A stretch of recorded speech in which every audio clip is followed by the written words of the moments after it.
Let's pray. Almighty God, who in your wisdom and goodness have appointed the offices of leaders and county assemblies for the welfare of society and the just government of the people, we beseech you to behold with your abundant favor as your servants whom you've been pleased to call to the performance of important trust in this county. Let your blessing descend upon us here assembled, and grant that we treat and consider all matters that shall come under our deliberation, in so just and faithful a manner as to promote your honor and glory, and to advance the peace, prosperity, and welfare of our county, and of those whose interests you've committed to our church. Amen.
Clerk, please take us through the order of the day. The third assembly, third session, order paper number 158 of today, Tuesday, 12 March 2024 at 2:30 p.m. Order number 1, administration of oath. Next order. Order number 2, communication from the chair. Honorable members, I have one communication to make. I wish to draw to the attention of the members the fact that periodically we do convene what is called Speakers Kamkunji, which is a platform for us to engage and deliberate on pressing and emerging issues outside the normal plenary session. Additionally, I want to acknowledge that party-specific parliamentary group meetings also do take place, organized by the various parties, but in the case of Kisumu County, the Orange Democratic Movement, ODM, and I must remind all members that as state officers, it is our obligation to consistently conduct ourselves with ethical and integrity and in a dignified manner, both within and outside the presence of the assembly, in accordance with the existing laws and statutes, and specifically the Constitution of Kenya 2010 Article number 10, number 75, number 232, and number 236. Please also be aware that any member who violates the Constitution and those provisions, especially on the sections, the articles that I've mentioned, and any other, potentially results in discipline, or let me put that disciplinary action may be taken on such member, which potentially could result in the removal of office of such member, as per those articles. Other legislative frameworks that regulate members' conduct include, but not limited to, the Ethics and Anti-Corruption Commission Act, the Leadership and Integrity Act, Anti-Corruption and Economic Crimes Act, the Public Officers Ethics Act, County Assembly's Powers and Privileges Act. And the members are required to adhere to those particular statutes alongside the County Assembly Standing Order, whose different sections provides on the conduct of members in the presence of the Assembly, together with the Speaker's rules within the Assembly precincts. Honorable members, on Wednesday, 6th March 2024, from between 4:30 and 6 p.m., as Speaker's Kamkunji that I convened in this House witnessed a contentious disagreement among certain members of the County Assembly, leading to disagreement among those members, and it led to verbal exchange of words and altercation. Honorable members, as the Speaker of County Assembly of Kisumu, and in line with those statutes, and also taking into consideration that the first form that members signed was the Leadership and Integrity form, meaning that all members are agreed to align themselves to the statutes that I've read. The Kamkunji almost led to a discussion that could not be controlled, but I want to appreciate that it ended well.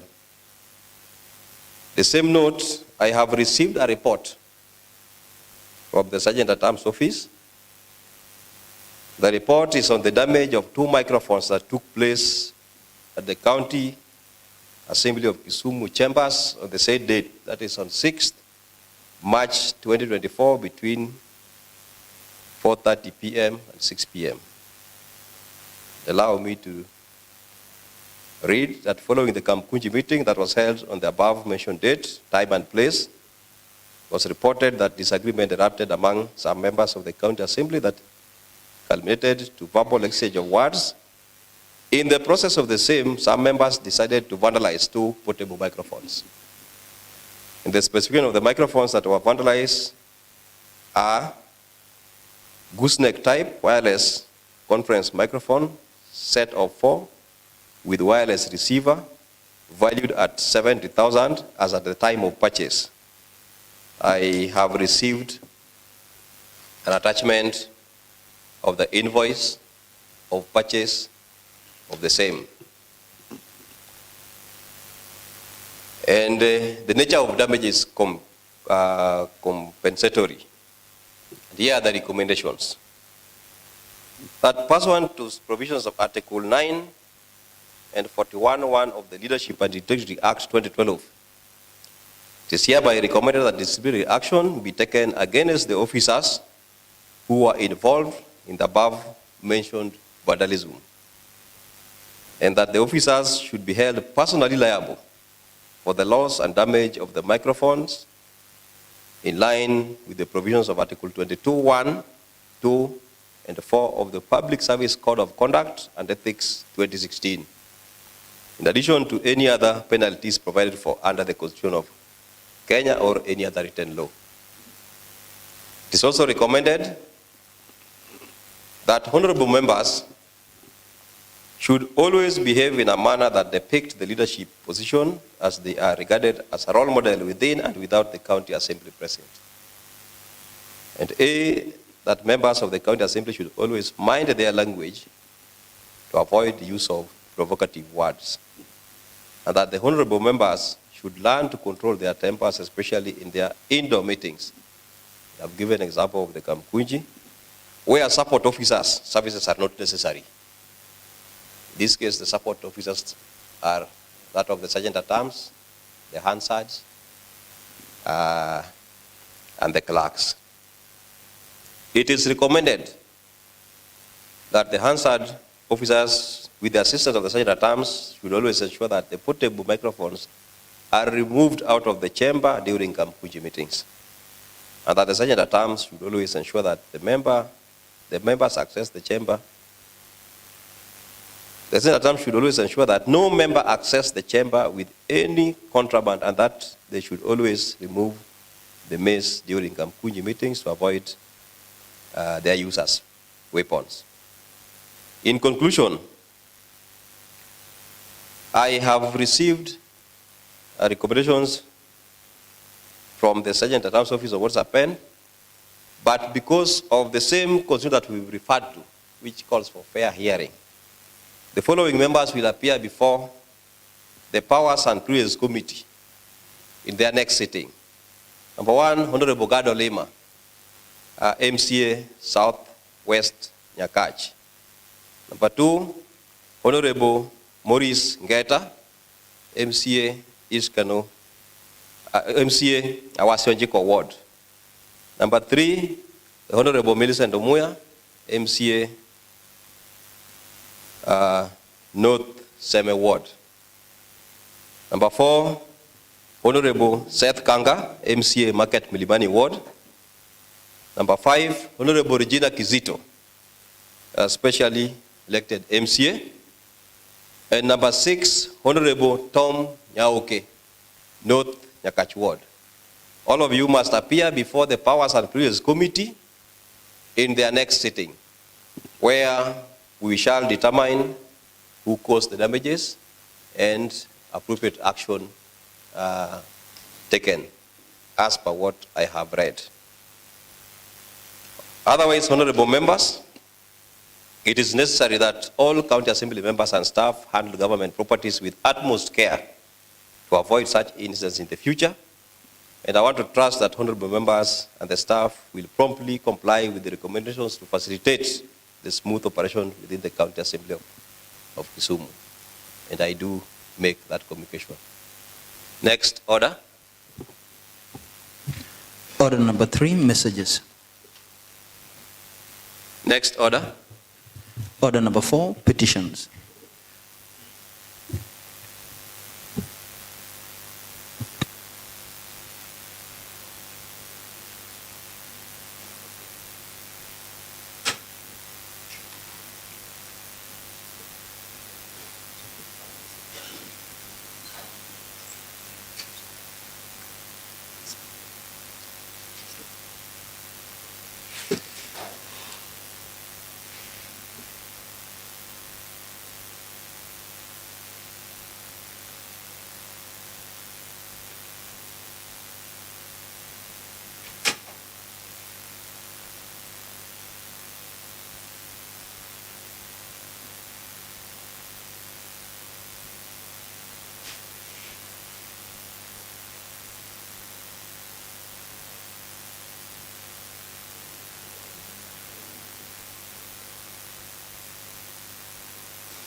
Before we proceed, I'm informed that we have visitors at the gallery.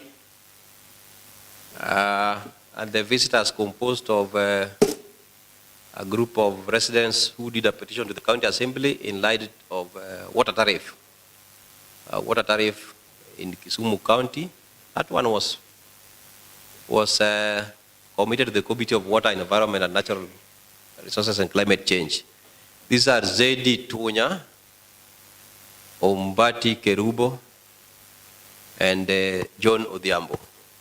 So you are highly welcome to Kisumu County Assembly. We also have attaches in the County Assembly of Kisumu, Sharon Kerubo, Kamilan Onyango, Vivian Ouma, Beryl Owino. Please welcome. Next order. Order number 5, papers.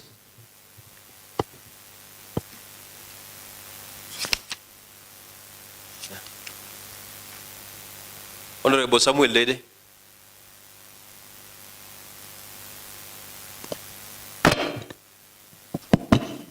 Thank you, Mr. Speaker.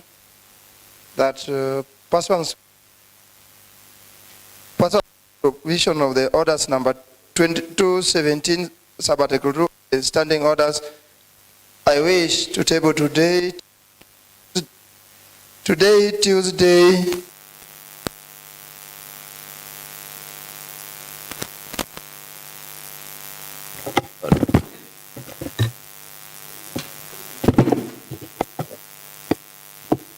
Thank you, Mr. Speaker.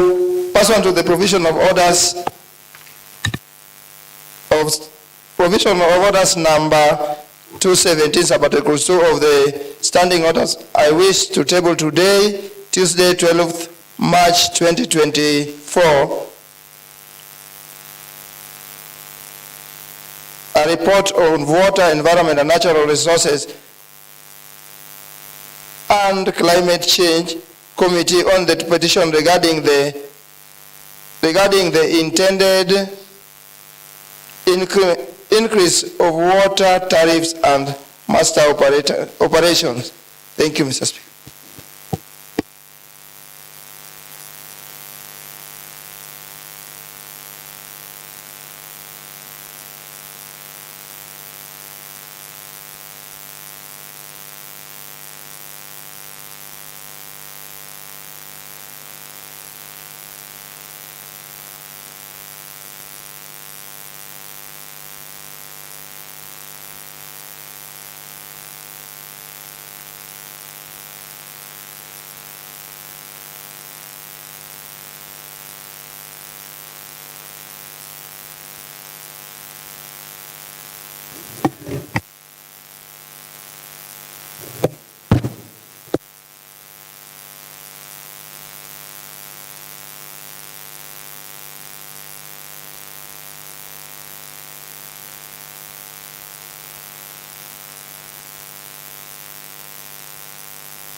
Honorable members, I want to confirm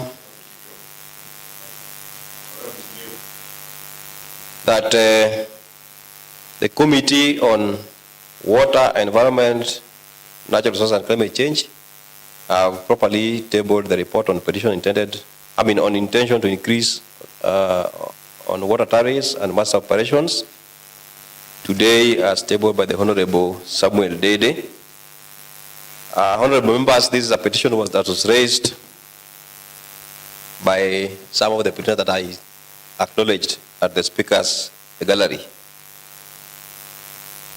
And the target was the Committee of Water to look into such increase in line with what Kiwasco, Kisumu Water and Sewerage Company have done. And I want to just summarize that in their recommendations, they have recommended that the county government, in consultation with Kiwasco, should get a framework for regulating small water service providers. Proper regulations will ensure that water provision in Kisumu County is done in a manner that doesn't interfere with any player in the water sector. That Kiwasco do away with the delegated management model by December 2024, and that the company to comply with the conditions given by the WASREB, that is Water Services Regulatory Board, to phase out the delegated management model and provide services directly to safeguard the interest and right of consumers. The interest of the consumers includes fair charges on the billings. That Kiwasco, to ensure that the channel used for passage of information to consumers on the interruption of water supply is convenient to most consumers. This will ensure that consumers get prepared before routine maintenance or repairs is carried out by the company. Honorable members, you are aware that as per our standing orders, and that is standing order number 216, when we receive the report on petitions and is tabled properly, then the next thing is that the clerk should communicate to the petitioners on the recommendations, but the speaker may allow for comments, if any. So I want to assume that Honorable Dede, you already shared with the members this report. So I can give one or two members to give comments.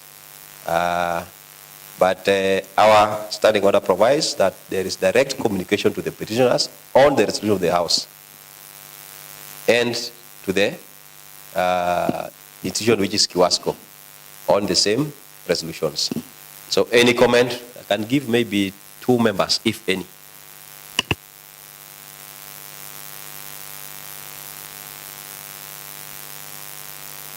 If none, then I make direction that this, Honorable Seth, you want to comment?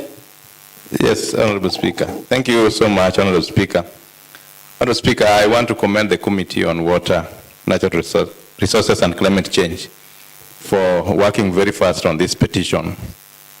Honorable Speaker, I remember when this petition was brought, I happened to have attended the committee as a friend when they were handling this petition, and I want to agree with their recommendation. Honorable Speaker, we found out that it's not the responsibility of Kiwasco to put prices for how we charge the waters that we give the residents, but it's the responsibility of WASREB. Yes, I was looking for that. It's the responsibility of WASREB. Even though not all of us were able to attend public participation when there were plans to change the water tariffs, but I was there personally and I witnessed the public participation that was done at Sunset. But Honorable Speaker, I think in an effort to provide water to the people of Kisumu, Kiwasco has been using DMMs in so many of our estates. And I think it's the DMMs who have been charging our residents prices that do not match what's in the WASREB regulations on what they need to charge. So we need to move with speed and advise Kiwasco to really phase out the DMM so that they can provide water directly to the people. And in that effort, they can give water at the charges that are meant for those who are going to sell water and charges for those who are going to use water directly as the people of Kisumu. So I think what's really needed in that petition that we need to handle together with Kiwasco is the phase out of DMMs who are really overcharging our clients. Otherwise, thank you so much, Mr. Speaker. I really agree with the recommendations made on that petition. Thank you.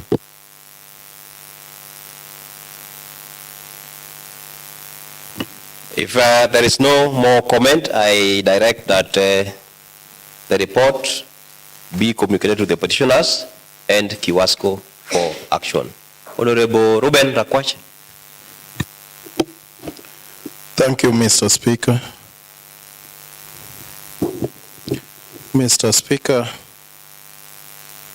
pursuant to the provisions of orders number 182-6, I wish to table today, Tuesday, 12th March 2024, a report of the Infrastructure, Energy and Public Works Committee on the benchmarking exercise to Kakamega County Assembly from 17th to 22nd October 2023. Thank you, Mr. Speaker.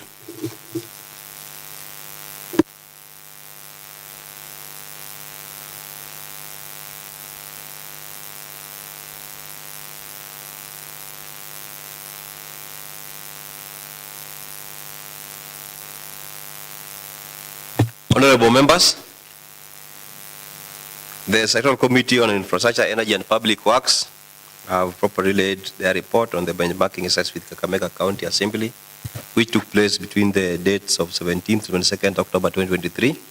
And I want to direct that the House Business Committee do consider this report for purposes of debate. Next order. Order number 6, notices of motion. Honorable Ruben Rakwash. Thank you, Mr. Speaker. Pursuant to provisions of orders number 45-1, I wish to give a notice of motion that this House adopts a report of the Infrastructure, Energy and Public Works Committee on the benchmarking exercise to Kakamega County Assembly from 17th to 22nd October 2023. Thank you. Next order. Order number 7, statements. Statement time. Honorable Leader of Majority. Thank you very much, Honorable Speaker. I rise pursuant to orders number 42, 2C, which mandates me in my capacity as the County Assembly Leader of Majority to present and lay on the table a statement informing the County Assembly of the business coming before the House on the following week. Honorable Speaker, this is therefore to bring to the attention of members and the County Assembly that for the week commencing Wednesday, 13th March to Tuesday, 19th March 2024, the Select Committee on Assembly House Business at its last meeting approved the following tentative businesses to appear in the order paper as follows. On Wednesday, 13th March 2024 at 9 a.m., papers to be laid. 1, the County Assembly Leader of Majority, Honorable Kennedy Oko, will table the following paper. The Kisumu County Supplementary Appropriations Bill 2024, County Assembly Bill number 1 of 2024.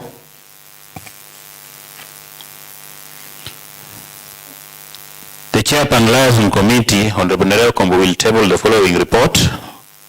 Report on consideration of the half-yearly progress reports of committees for the period ended 31st December 2023. The Chairperson Budget and Appropriations Committee, Honorable Joaquim Okech, will table the following report. Report on consideration of the Kisumu County Supplementary Estimates for the financial year 2023-2024. The Chairperson Medical Services, Public Health and Sanitation Committee will table the following report. Report on the knowledge exchange exercise between the committee and Mulago National Referral Hospital and Uganda Cancer Institute. The Chairperson Education, Technical Training, Innovation and Social Services Committee, Honorable Setho Kumu, will table the following report. Report on the Kisumu County Vocational Education and Training Policy. Some substantive business for the day. The Chairperson Central Committee on Infrastructure, Energy and Public Works, Honorable Ruben Rakwach, intends to move a motion on the adoption of report on the benchmarking exercise to Kakamega County Assembly from 17th to 22nd October 2023.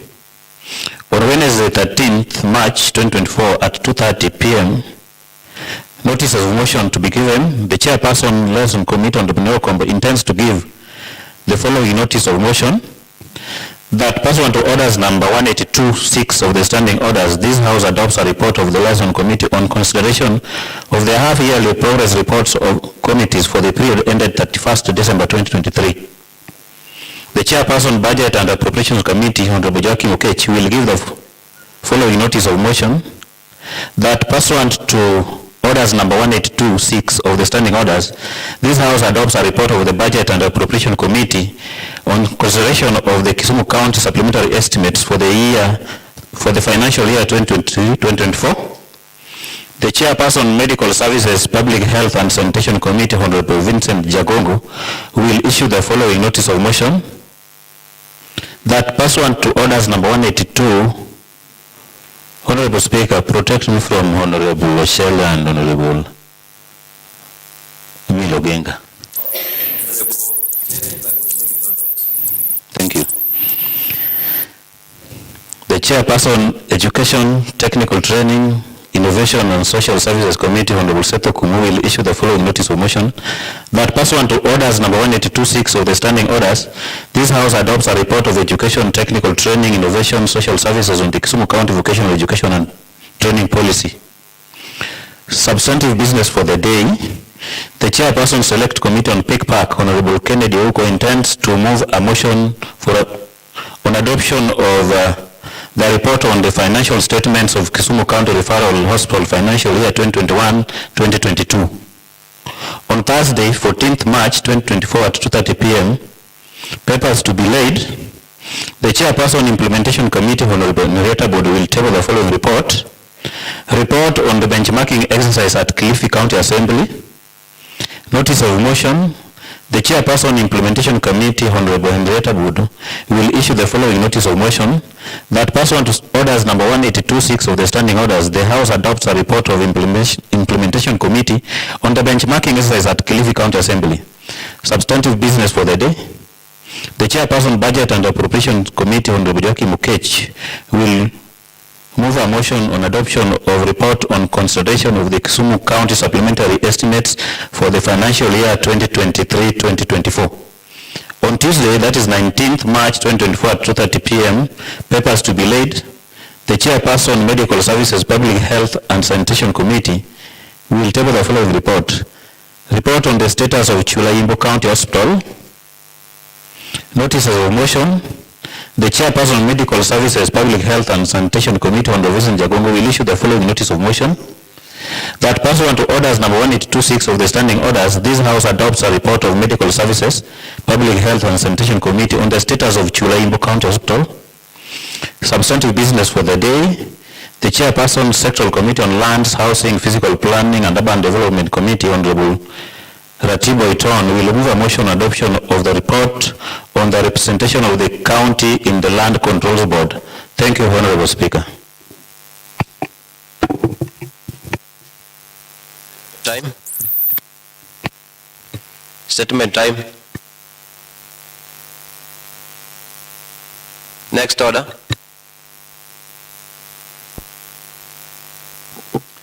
Commencement of business.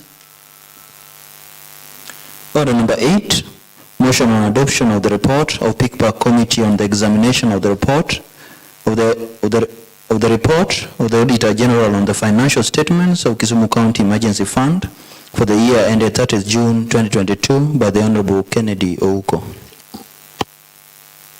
Honorable Kennedy Ouko.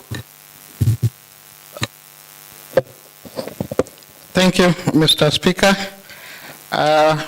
Honorable Kennedy Ouko is out on official duty, and I'll be standing in for him. Proceed. Thank you.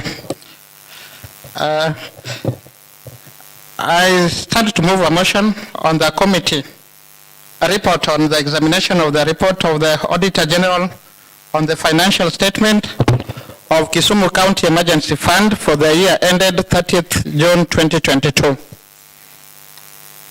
Honorable Speaker, on behalf of the Public Accounts and Investment Committee, PICPAC, and pursuant to Kisumu County Assembly Standing Orders 188, I wish to present to this House the report of the Committee on the audited financial statement of Kisumu County Emergency Fund financial year 2021-2022.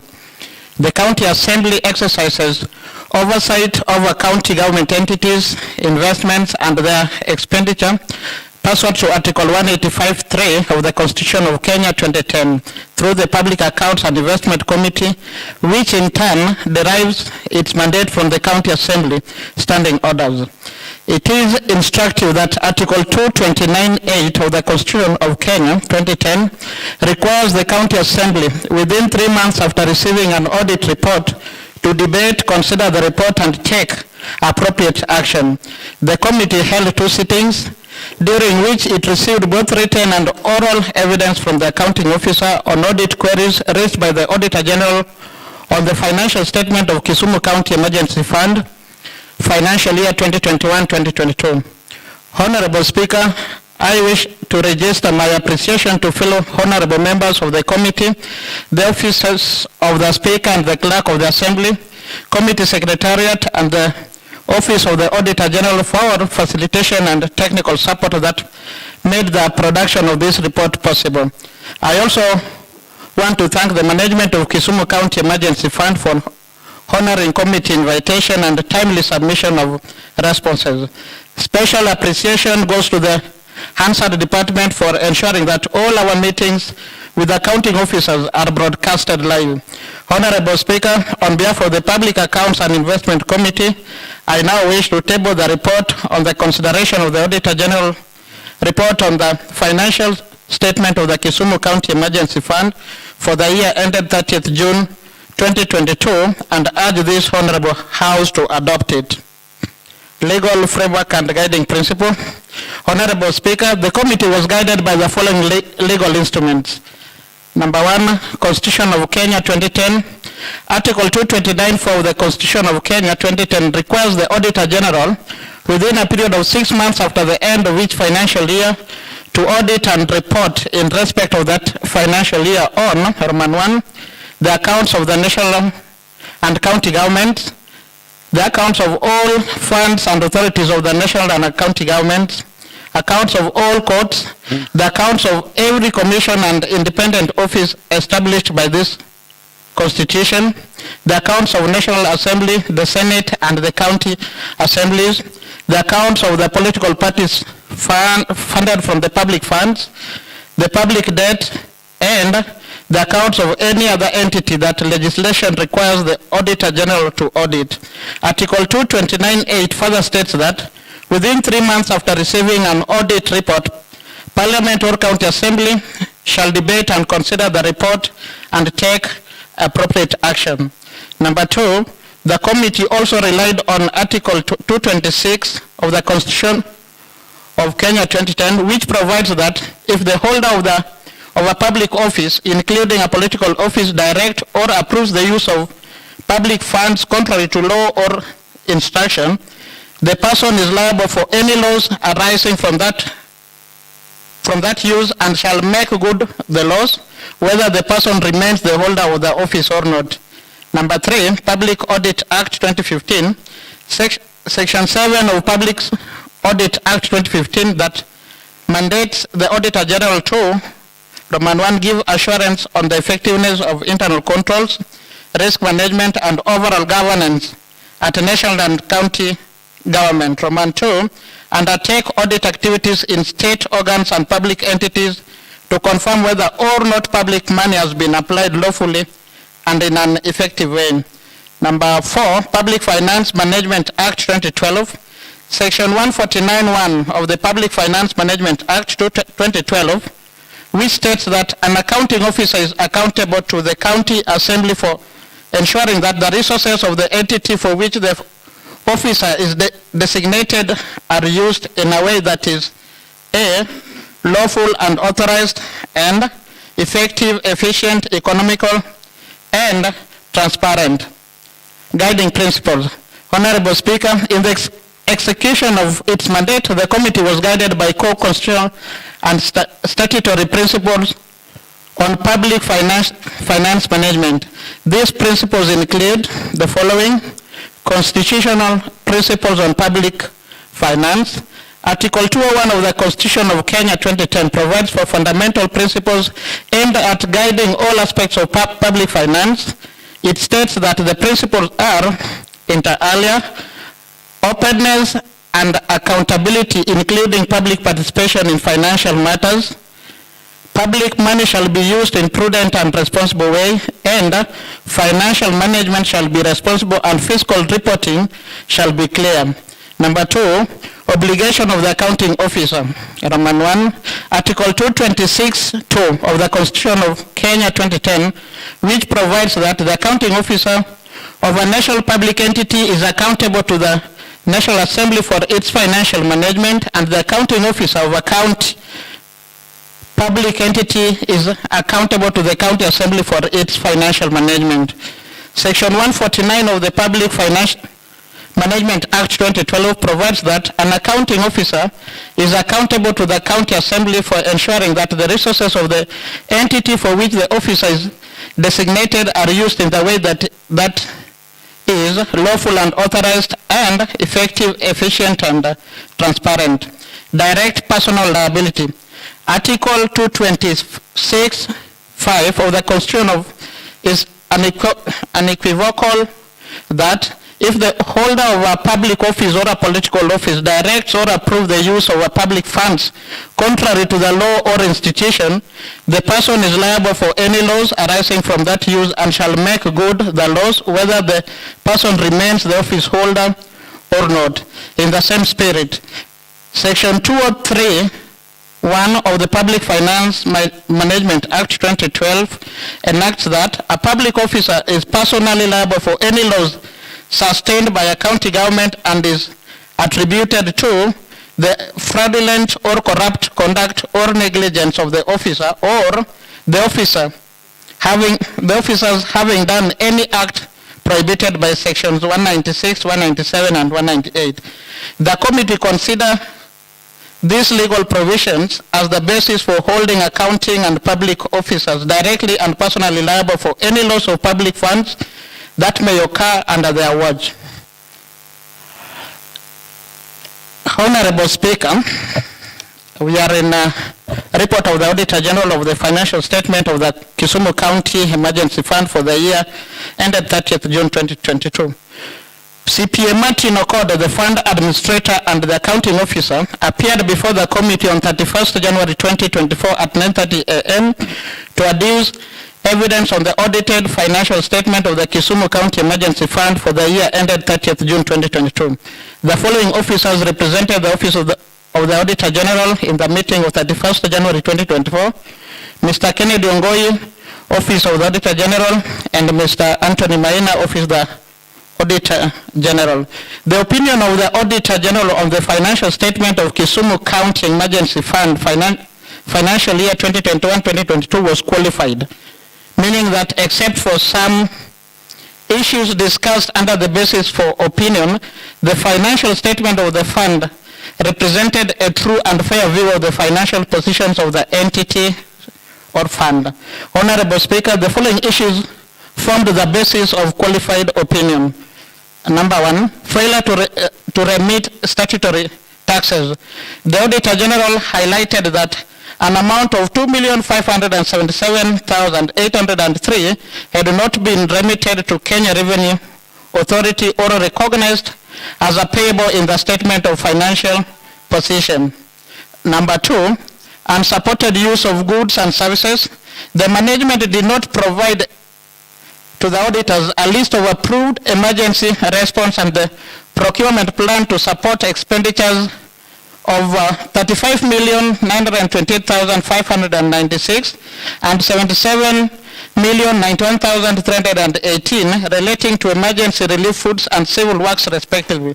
This was contrary to regulation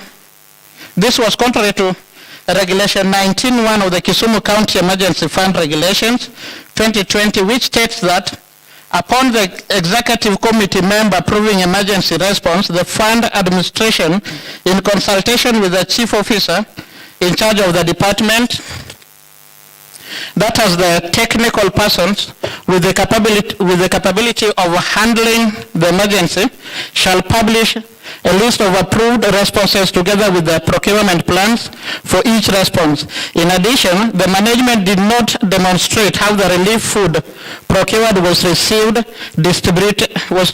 and distributed to the beneficiaries. Number three, unsupported cash and cash equivalents balance.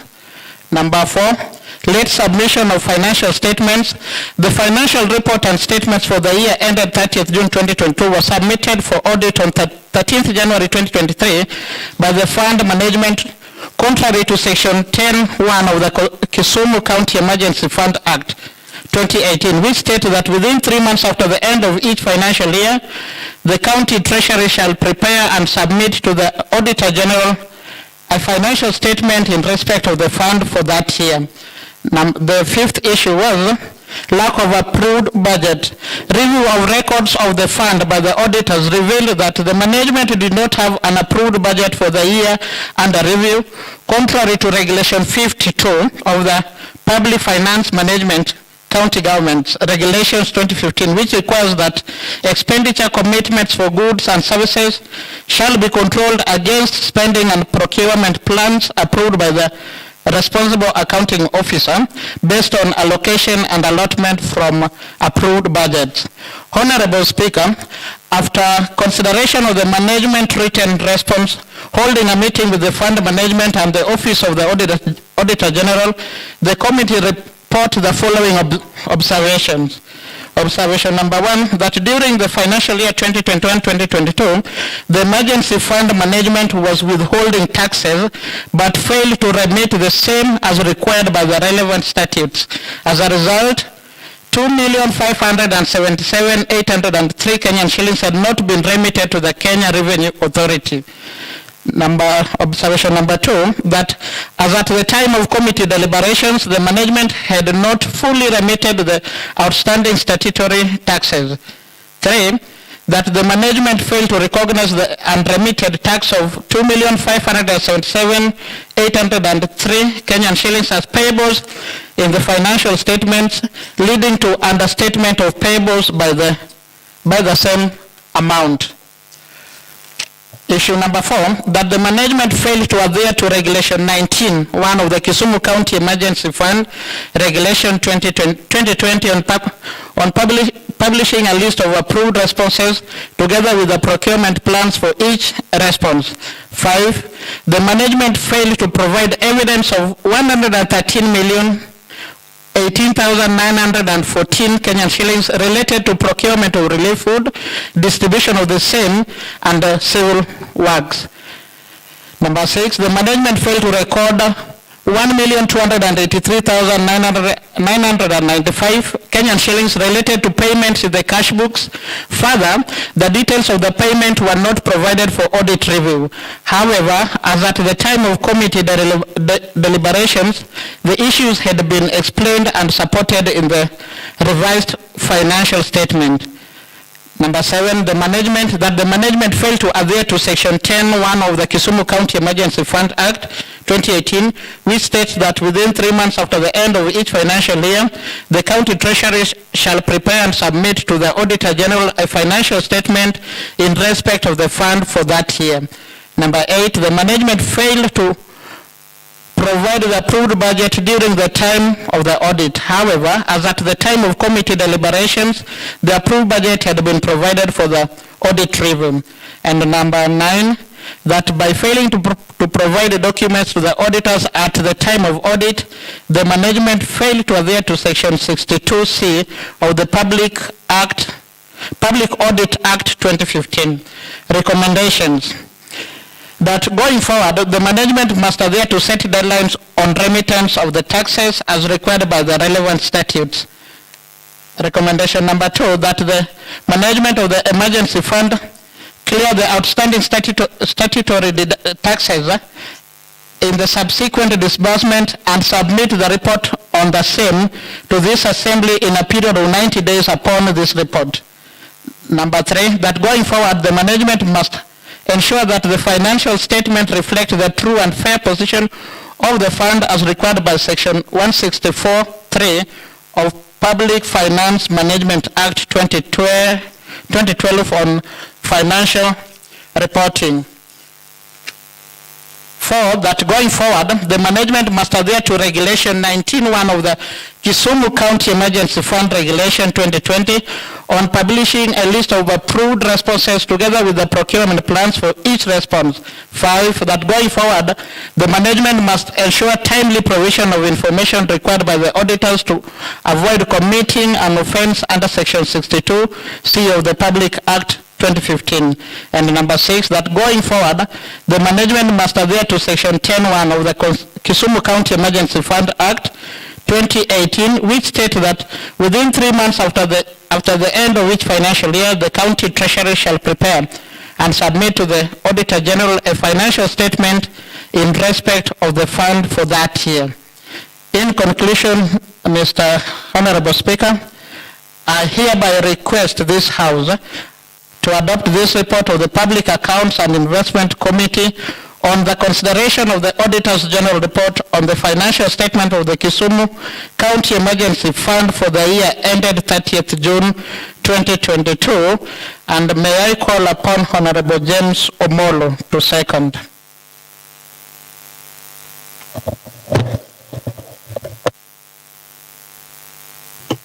Thank you, Mr. Speaker. Allow me to second the report on the Auditor General's Auditor General on the financial statements of the Kisumu County Emergency Fund for the year ended 30th June 2022. Thank you, Mr. Speaker.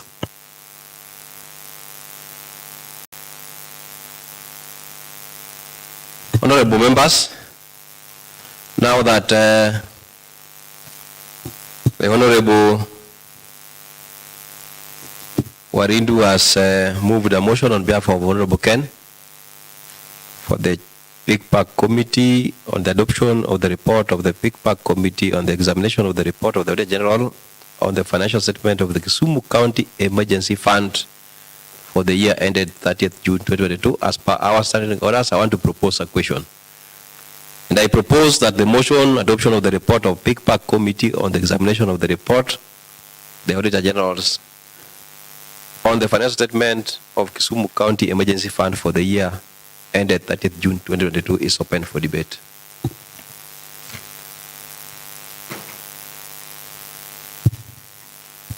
Yes, Honorable Ruben Rakwach.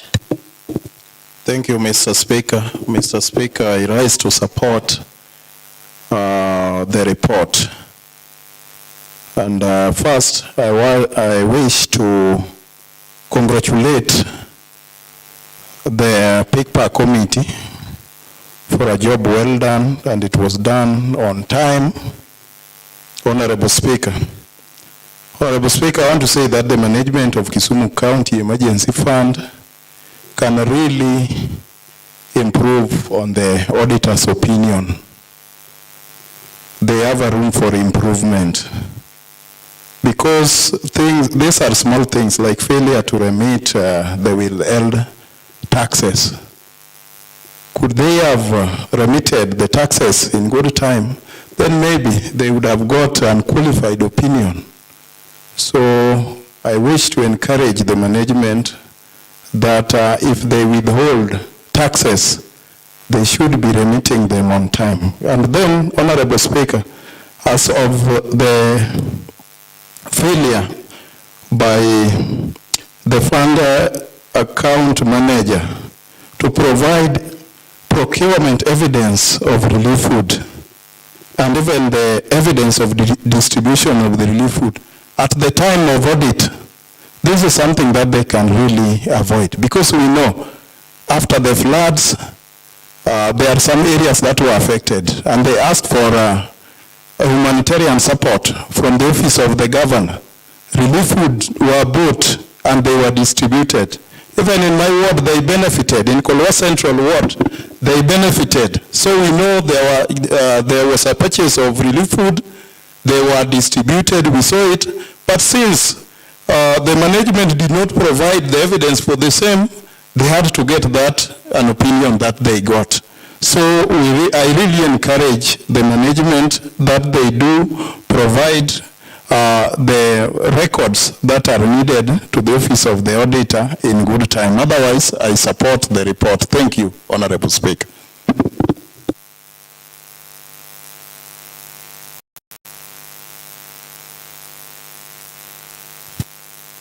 Honorable Benny Pete. Honorable Speaker, I also want to make a little contribution on this report. Honorable Speaker, this is a report of Kisumu County Emergency Fund Act of 2018. And I want to remind this House, there is also the Disaster and Emergency Fund Act of 2015. And Mr. Speaker, since Professor Nyong'o came to power in this country, the report we are getting is that one of Emergency Fund 2018.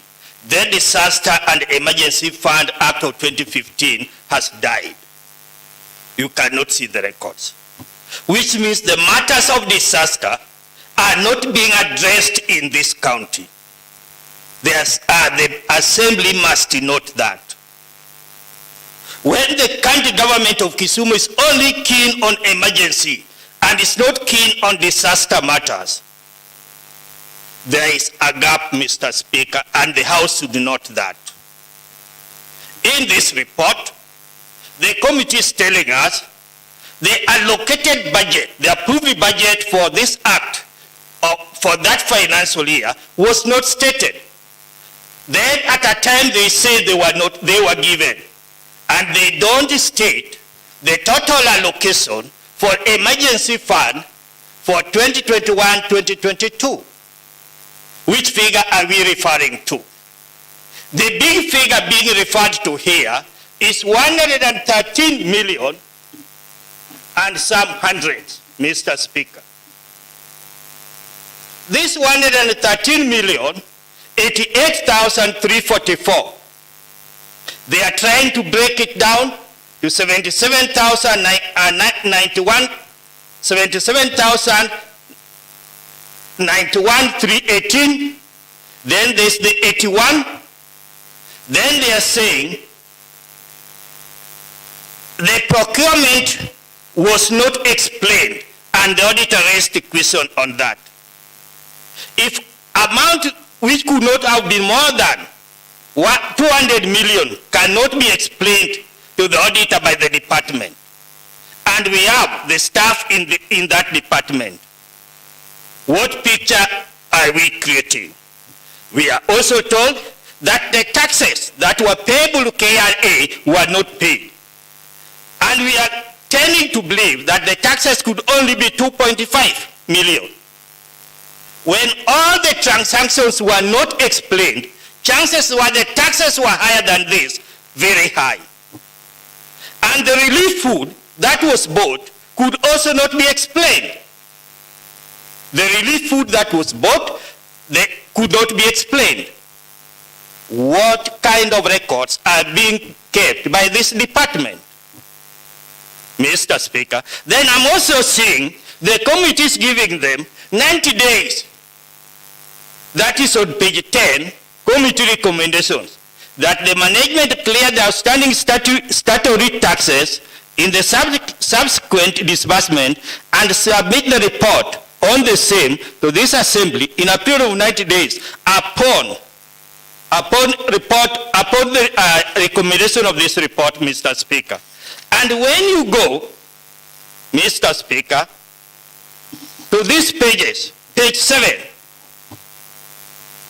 the committee was guided by the following legal instruments. Do they allow the committee to give that instruction? Certainly not.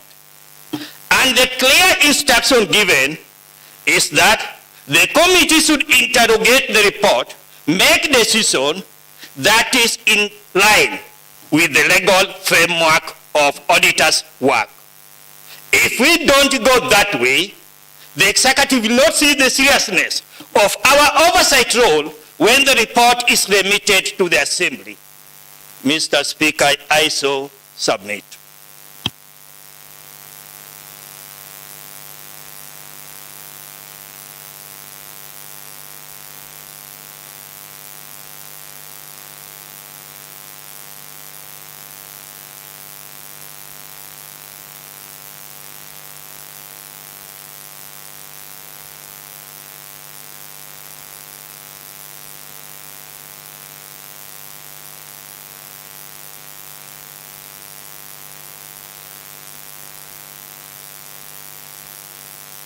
Yes, Honorable Ann Pichola. Okay.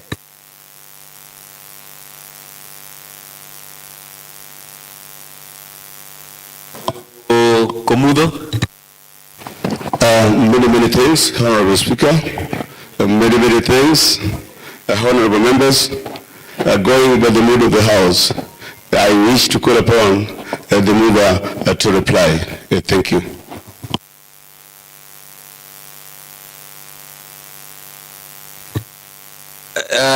I've seen Honorable Whip standing.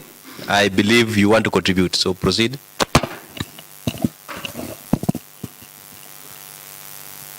Thank you, Mr. Speaker. Mr. Speaker, I rise to second the recommendations as read by the Honorable Warindu on behalf of the chairman of Pick and Park, the Honorable Uko, Mr. Speaker. Mr. Speaker, it's only last week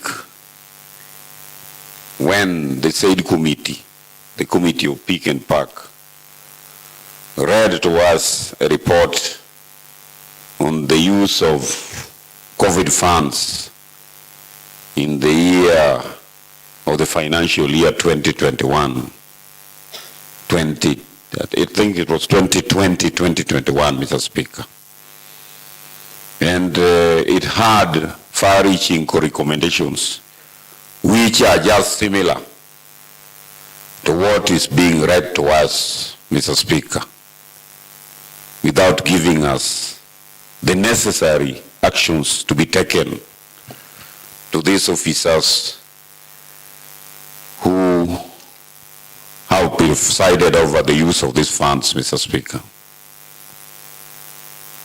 Mr. Speaker,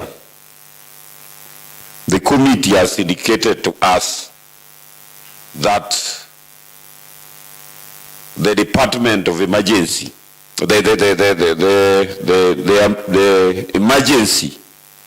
accounting officer who was presiding over the use of those funds, Mr. Speaker, presided over and supported purchase of goods and services, Mr. Speaker, amounting to 113 million and 88,000, Mr. Speaker, 344 Kenyan shillings, Mr. Speaker. Mr. Speaker, the committee has indicated to us, even the first place, there was no procurement plan as per the procurement and disposal laws, Mr. Speaker. Mr. Speaker, the committee went further to use money on civil works, Mr. Speaker, which had no BQs. And they went further to pay the contractors who did those civil works, including the use of goods and services, Mr. Speaker. Mr. Speaker, we have had recommendations here in this House, which I think we are sometimes dealing with these officers with the hands of gloves, Mr. Speaker. And we are just recommending that they be given 90 days to facilitate this House with the documents necessary to prove that there was prudent use of resources. Just the other week, we gave them 90 days. Today, again, the chair is indicating to us that we give them 90 days again. We will be reading reports with far-reaching recommendation that we give them 90 days, just like that. The committee has done a very, very good report, Mr. Speaker. But these said officers, Mr. Speaker, who always preside over the use of funds in this said departments or the accounting officers, Mr. Speaker, some necessary action should be taken against them. Mr. Speaker, you are aware that we always hire people on 3-year contract. When the 3-year contract lapses, as the Honorable Seto Kumu was indicating to us last week, these officers are given clean bill of health. And the county secretary writes for them letters releasing them for any further employment opportunities while they are presided over maladministration in their state department. And the committee has indicated to us, Mr. Speaker. Mr. Speaker, this House should get far-reaching recommendation. We should have recommendations that these said officers should not hold offices, Mr. Speaker. Some of them are transferred to other departments, some of them are released, some of them are promoted, We have seen some of them going to other counties and getting more powerful jobs in the names of CECs. Why, Mr. Speaker, they presided over malpractices in this county, Mr. Speaker. Mr. Speaker, as the whip of this honorable house, Mr. Speaker, and the whip of the county government, Mr. Speaker, we cannot allow these members to continue plundering the resources of Kisumu County while no action is taken against them, Mr. Speaker.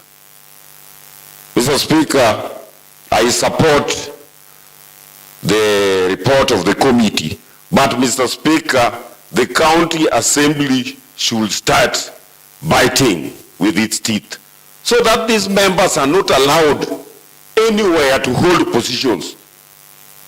Because the chair has read to us what the law says, the laws on procurement, the laws on Public Finance Management Act, and the principles of devolution, the prudent use of resources, Mr. Speaker, is not taken into consideration while these said officers were presiding over the emergency fund, Mr. Speaker. Mr. Speaker, I implore the committee, especially the Peacock Park, Mr. Speaker, to make recommendation on human resource actions to be taken against these officers. Otherwise, Mr. Speaker, I support the report. Thank you.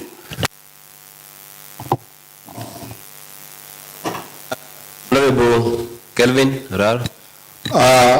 Thank you, Mr. Speaker. Also rise to contribute on this motion before the floor. And I'm surprised. I was not keen with some words, but I've realized that the committee had some general observation. And some members know very well that, Mr. Speaker, under your management, you have tried so much to make assembly to reach another level. Somebody in America can be watching and reading some of our reports, Mr. Speaker. One of the things that I've seen that can surprise many is when an observation talk about that the management failed to provide evidence of the said money, that is 113,018,914, related to procurement of relief food, relief food distribution of the same, and civil works. Mr. Speaker, if you know the history and why we are elected as leaders, our work is to defend the people and to follow up because we protect the taxes. The money being sent to us and the money that we collect from the people, we are supposed to guide and follow up that those money are used prudently, and evidence of how the said money has been used must always be ready with the person given the mandate and authority to spend them. In this case, if a committee of this House do their findings and realize that we don't have receipts or anything, evidence to show that this money was spent, then my dear friend from Kolwa, you say that it is normal we saw some bread and sijui in Kolwa Central.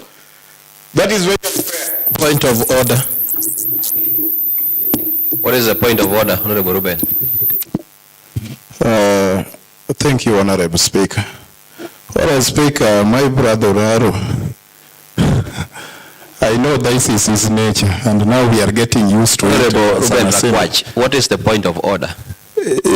Honorable Raro knows very well that the food was distributed. That's what I say. I did not support.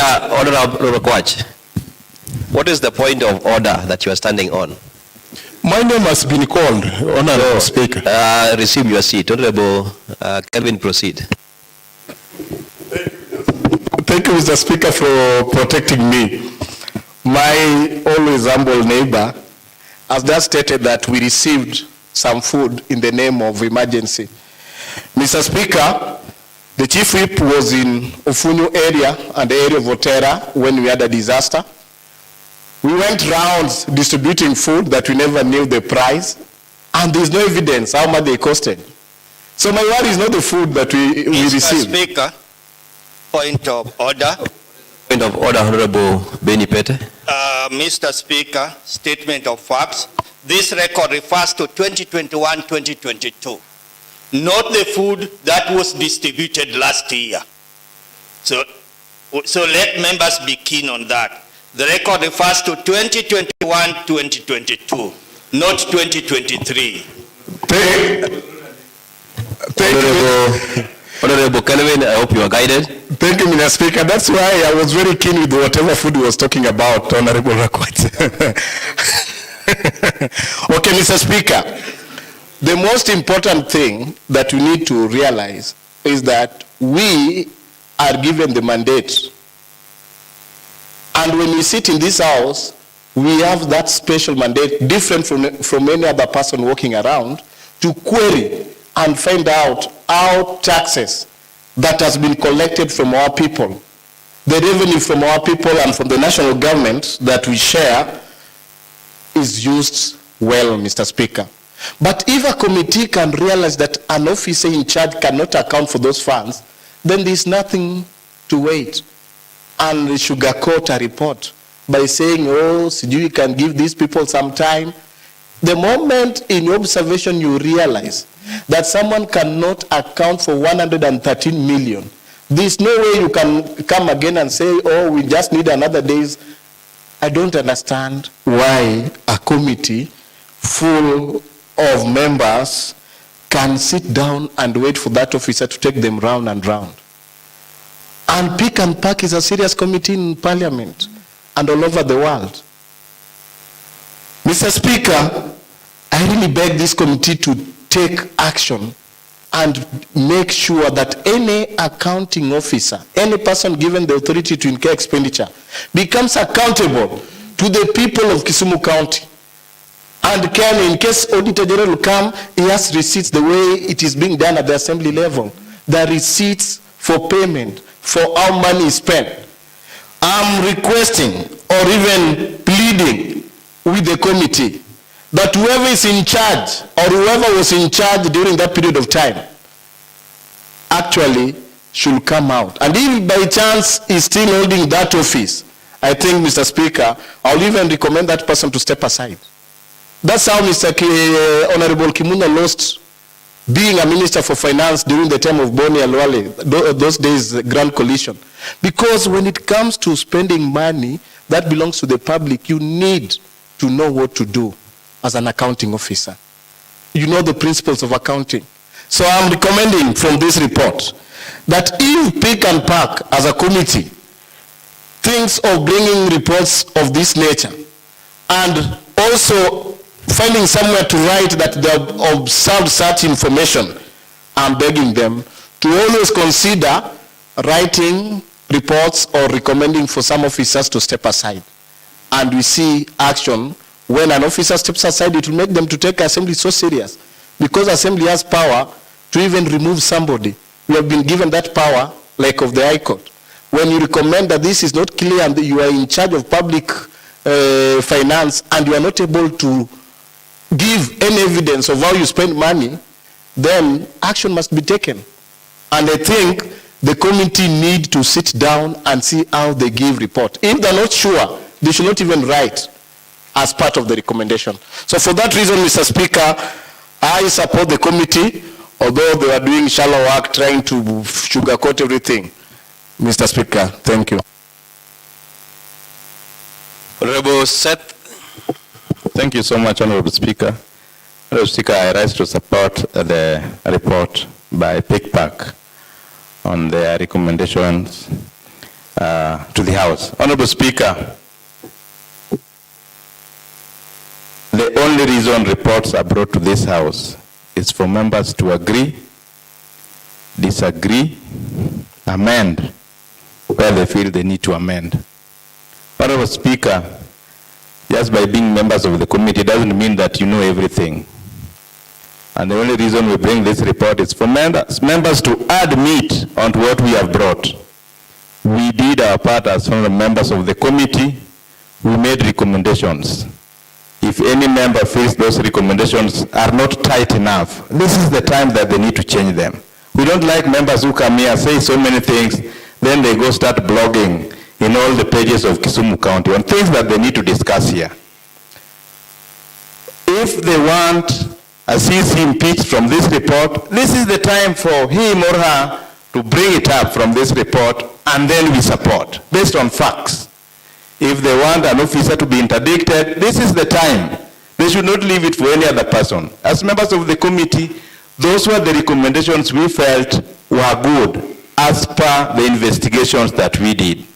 Other members, I want to totally agree with the Honorable Whip that we have to go a little bit deeper and make officers responsible individually. That I want to support again on this report. Because sometimes when you make it collective responsibility on matters that have been omitted individually, then people tend to be lazy and they tend to repeat the mistakes. Honorable Speaker, again, the fund administrator of such a fund should be held individually responsible. As we do further investigations and within the 90 days that we've been given, such fund administrator should not be allowed to be a fund administrator of this fund or any other fund in Kisumu County. Because if you can explain the expenditure of such huge amounts, then what will happen, Honorable Speaker? What is the point of order, Honorable Benipet? Mr. Speaker, the fund administrator is appointed by the minister and is answerable to the minister.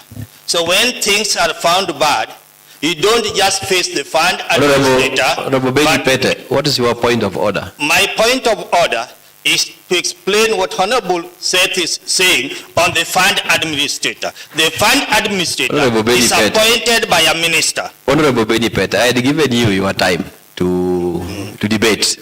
So you are trying to sneak another round of debate. If it's something that requires debate, you can whisper to a member who has not debated so that it is raised. Unless you wanted to inform Honorable Seth, I can ask him if you want the information. Honorable Speaker, I can help him because he's struggling. Even the CEC that he's talking about is appointed by the governor. But we cannot blame the governor for an offense that is committed by a director. I think that's just being unfair to the appointee. On this case, we know the person who is appointed. The only reason you are being appointed because they believe you are responsible and you can deliver in that position. If you can't deliver, we can't go again. Having known that you are the one who can deliver, go again and ask the governor or the CEC. On this one, I'm very specific on the fund administrator. When they are given opportunity to manage such funds, and they can't explain how they spent the funds, I don't think such people should be allowed to run any other fund in Kisumu County or to be allowed to continue running. What is the point of order, Honorable Kelvin? And I think as a member of that committee, I thought he could have said that in that report. What is the point of order, Honorable Kelvin? Mr. Speaker, I just wanted him to be in order while trying to not divert. Honorable Kelvin, you know this idea of members trying to sneak behind the scene to debate, I will not allow it. If you are a point of order, you are supposed to tell me that in the standing order, refer to order number XY, and this is what I want to state. But in that your case, it's like you want to sneak and then debate again, and you already debated. You can whisper to the member close to you, have not debated to present the case. Honorable Seth. Thank you, Honorable Speaker. I know this is different from blogging. This is debate in the House, where you just go with the procedures of the House. Mr. Speaker. Yes, Honorable Iko, what is the point of order? Mr. Speaker, Standing Order 89, Statement of Facts. Waziris have been impeached in this House because of the omissions in their departments, not the governor. That is the point we are trying to pump onto Honorable Seth, that when the administrator of the fund has messed, he has his boss, who is answerable. Because this assembly cannot take action against the fund administrator. The person they can take action against is the Waziri Finance. And that is why you see Seth, Honorable Seth, trying to go around and challenging people of blogging around. Yet the matter of blogging is not on this report. Honorable Sen. Honorable Speaker, let me conclude. I know the honorable members are struggling. Even my friend, if you fail to come to the assembly, we won't go for your bosses in Kabonyo Kanyagwa. We will send you individually out of this assembly. If you mess in this assembly, we will not punish the people of Kabonyo Kanyagwa. We will punish you for misbehaving in this assembly. So on this one, honorable members, I still insist that once we have known an officer to be individually responsible, I don't think it's fair to go for their bosses when that can be confirmed. And on this one specifically, we know that the fund administrator could not convince neither the committee or the auditor on how they spent the money that they were given for management of the emergency. So, honorable members, I want to agree with Honorable Whip's suggestion that sometimes we should have recommendations that touch on these officers individually so that they stop this issue of having spending money and then later not be able to account for it. Otherwise, thank you so much, Honorable Speaker. Honorable Deputy Leader Majority. Thank you, Mr. Speaker. Mr. Speaker, much as I arise to support the report, I have a few remarks in regard to the report. The report is detailed, but I have an issue with a part of recommendation. I think, Mr. Speaker, as an honorable member has just said that it is not the appointing authority to act on some of these recommendations. Some of these recommendations, Mr. Speaker, I think they require detailed evidence to enable the appointing authority to act without prejudice. And one of them would be to recommend that the said accounting officer or the director or whatever it is should be to the either ECC or the DCI to come out with an airtight evidence that can even make the officer be surcharged in a court of law to serve as a lesson and becomes a precedent in this house and in this country. Mr. Speaker, that is the further recommendation that I would have added to the committee. Otherwise, I support the report. Thank you very much, Mr. Speaker. Point of information, Mr. Speaker. Whom do you want to inform, Honorable? I want to inform the Deputy Majority Leader, Mr. Speaker. Honorable Deputy Majority Leader, the Honorable Whip want to inform you. Proceed. Thank you, Mr. Speaker. I want to differ with my friend, Mr. Speaker, the Majority Leader. Mr. Speaker, we don't need the office of the ESCC or the office of the DCI to do our work, Mr. Speaker. This is an Auditor General's report. And Mr. Speaker, the Peak and Park Committee has gone further to dig deeper and request for evidences to this effect, Mr. Speaker. And Mr. Speaker, the committee has indicated to us again that the said accounting officer failed to provide these evidences. What are we waiting of? Rather than make recommendations that those officers who did these things should not hold office. Mr. Speaker, I want to bring to your attention that under Professor Peter Nyang'-Nyong'o, there are serious procurement issues which has happened in the case even of the donor funds.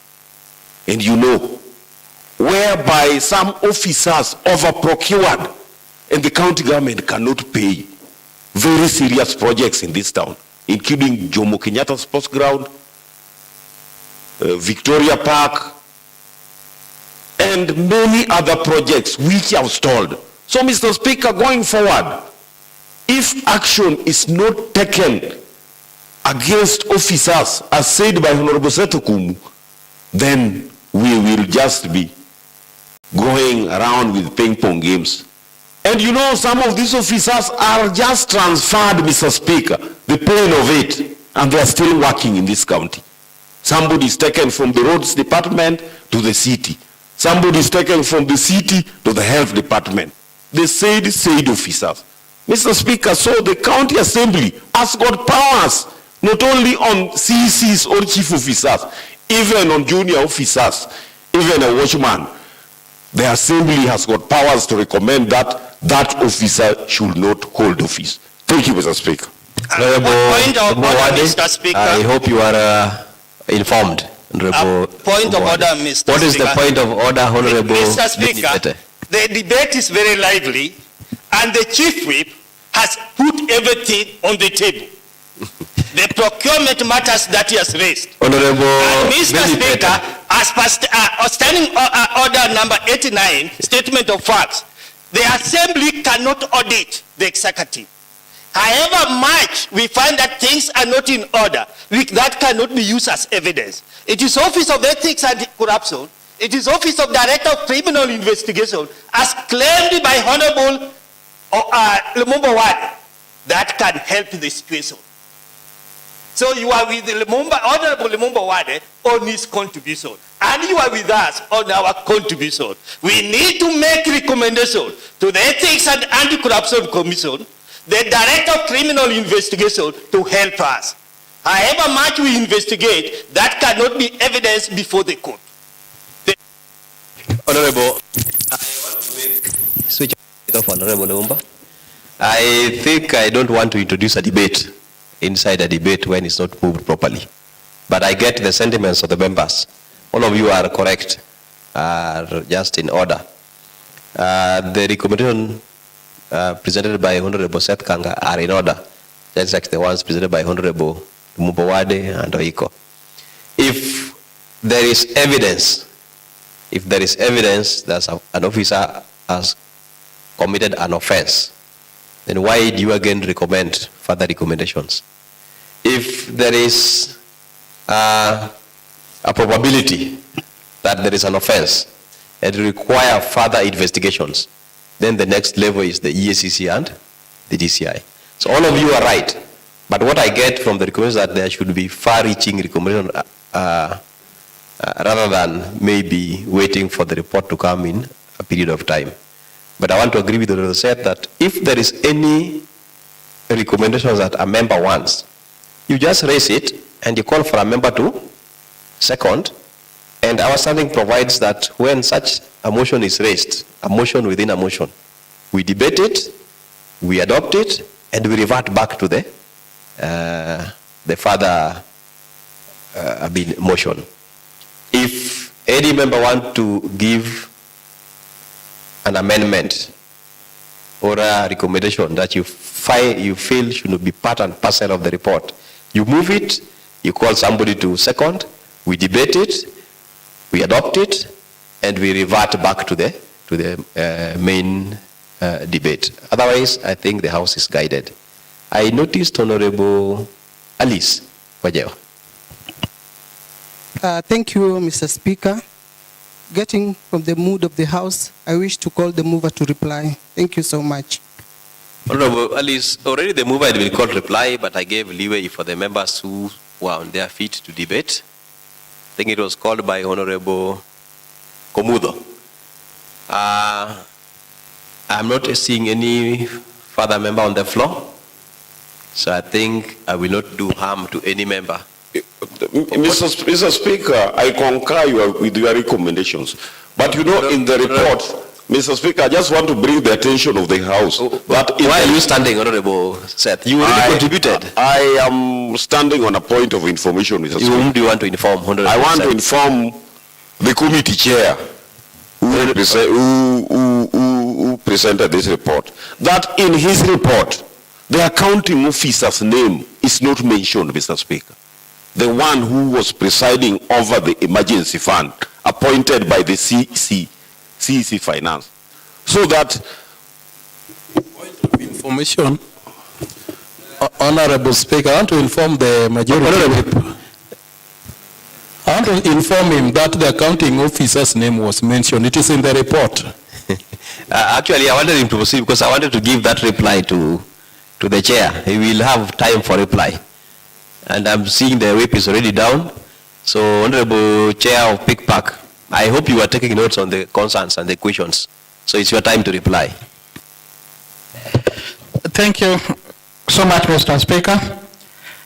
First of all, let me take this opportunity to thank those who had an opportunity to go through the parent report that was given. I was only having the moving notes, and from the contributions that have been put forward, I've just noted that some of us, we just debate without reading the content of what is there. So for those who took their time, and for those that have contributed genuinely, I want to say thank you so much. Then again, for those who are just contributing to discredit others so that they can be seen as better debaters than others, I also want to... Then for the genuine concerns, we are going to take, and I had taken keen note on those ones.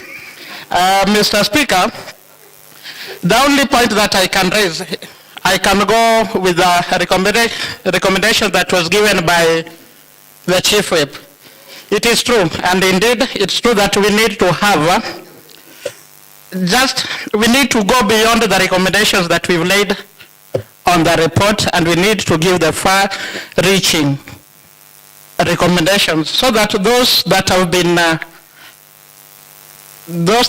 mentioned in the report, that their characters have been questioned, should be questioned and put to task. And I want to assure him that going forward, as the committee, we will try to have the recommendations that can really be on someone who has committed a crime. Then to my friend Honorable Oiko, he talked about the Disaster Fund Act 2015 and the Emergency Fund Act 2018. And I've acknowledged that there is a gap, and the necessary steps will be taken to ensure that the Disaster Fund Act that is referring to is also put to table. Thank you, Mr. Speaker. I reply. Honorable members, now that the PICPAC committee has moved a motion on the adoption of the report of the PICPAC committee on the examination of the report of the Auditor General of the financial statement of the Kisumu County Emergency Fund for the year ended 30th June 2022, seconded, debated, I want to put a question as per standing order. And in my question, for those who agree with it, it will be together with the recommendation made in. For those who do not agree, it means we take back to, we send back the report to the sender, which is PICPAC. And I put that as many of the opinion that the motion on adoption of the report of PICPAC committee on the examination of the report of the Auditor General on the financial statement of Kisumu County Emergency Fund for the year ended 30 June 2022 with the recommendation therein be adopted, say aye. As many of the contrary opinions say nay, the ayes have it, and the motion, the adoption of the report of the PICPAC committee on the examination of the report of the Auditor General on the financial statement for the Kisumu County Emergency Fund for the year ended 30th June 2022, together with the recommendation therein, are adopted today, Tuesday, the 12th of March 2024 at 16:09 hours. And I want to direct that the Hansard report, the recommendations, be communicated to the relevant department for action. But again, the implementation committee also to follow up on the said recommendations in terms of their actions. I think I saw the chair implementation committee. Where is the vice chair? The vice chair or the members implementation committee. We have got so many recommendations that have been made previously. I think we need to see what actions have been taken. 90 days is not so much. There are so many 90 days that have elapsed. We want feedback on what has transpired so that there is the next action on them. So please, you have a lot of work and we need to be seeing those feedback from you based on the recommended by the each and every committee. Otherwise, next order. Thank you, Mr. Speaker and honorable members. There's no any other business to be transacted in the order paper.